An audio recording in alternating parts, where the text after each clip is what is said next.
Hello viewers!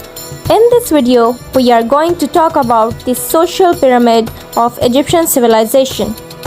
The social pyramid of Egyptian civilization consists of pharaoh, wazir, nobles and high priests, scribes, skilled artisans and craftspeople, peasant farmers and laborers, servants and slaves. Egyptian civilization is fascinating and mysterious for thousands of years. People have been captivated by the uniqueness of culture, art, architecture, and religious mythologies of Egypt. Herodotus, the Greek historian and traveler in the 5th BCE, said that Egypt is the gift of the Nile. The pharaohs of Egyptian civilization. The pharaohs played a role as chief political, military, and religious leader at the same time. Their role is to maintain order and balance in the world so that Egypt could be prosperous and peaceful. Pharaoh's relationship with the god. The relationship between the pharaohs and gods was essential for the welfare of the people. The life of the pharaohs. They used to live in great palaces in the capital city, which are built with sun-burned bricks, and they had many servants. Several pharaohs are famous for military battles against enemies or for expanding the empire. New Kingdom pharaohs known for their military expertise and battles include Thutmose I and III, Seti I, Ramses II and III. Drawings such as those at the Temple of Karnak and Temple at Medinet Habu and on the Great Papyrus Harris tell stories of successful battles. Priests used to assist the pharaoh with making offerings to the temple god, dress and feed the god statue and generally maintain the temple. During festivals, priests would lead processions carrying a shrine of the god and perform rituals. Scribes. Scribes are the people in society that work with people at all other levels of society. They are the ones that can read and write in Egyptian language. Therefore, they are responsible for documenting events, recording text records, making inscriptions on temple walls and other written things. Generally, it takes about 12 years of schooling to become a scribe. Most scribes' fathers were also scribes and the son inherited the position. Therefore, sons of scribes spend much of their day in school learning to read, write, and calculate. Being a scribe was something to aspire to. Scribes occupied the upper middle class in Egyptian society and therefore they had a chance to live well. Artisans. The artisans and craftsmen of Egyptian society occupied a lower level of society. They often lived in villages for the working class, whether they had servants dependent on the wealth of the family. Farmers and laborers. The farmers were responsible for growing food for themselves and the rest of Egyptian society.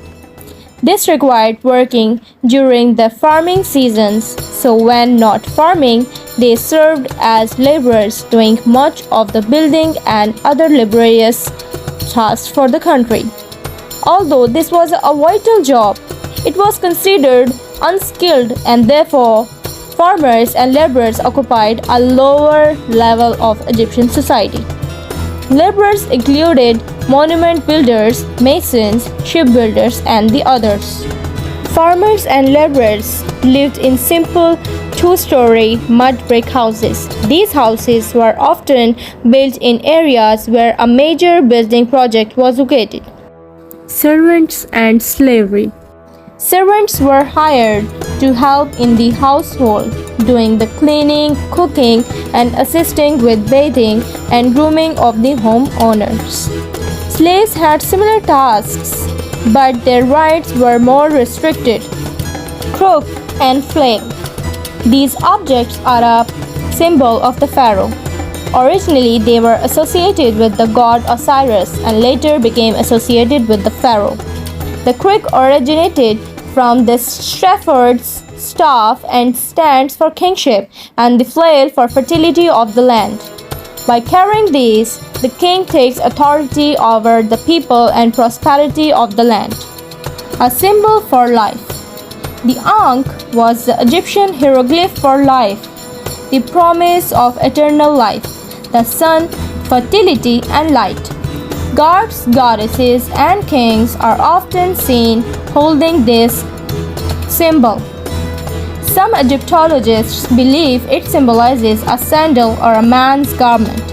It is thought that the ankh was buried in tombs as a promise of life after death.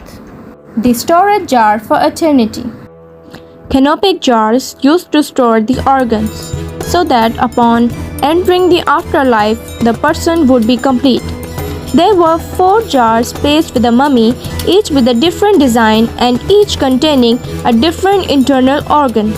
The priests of Anubis, a god of the underworld, were taught the secrets of mummification and would prepare the body for eternal rest.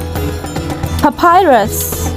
Papyrus is a plant that grew in abundance around the Nile River in Egypt. Stalks could grow up to 16 feet tall and had little brown buds at the top. Strips were sliced off from the stalk, soaked in water, then flattened with a hammer and stuck together to make sheets. The English word paper comes from the word papyrus. The cat goddess. Egyptians loved cats. One of the most popular goddesses in ancient Egypt was Bastet. She was depicted as a cat or with the body of a woman and a cat or lion head. Cats were highly regarded partly because they hunted vermin that could spread disease or destroy stored food. Priests kept cats in Bastet's temples since they were considered to be incarnations of the goddess. The stone bowl is held ink for the scribe to write with. Maybe it was used to crush pigments used as cosmetics. The stone may have been quarried nearby, or was a small fragment of a piece far from away. It is carefully carved and highly polished, making it a special, useful piece for someone. Thanks for watching my video. If you like my video, then please like, share and subscribe to my channel.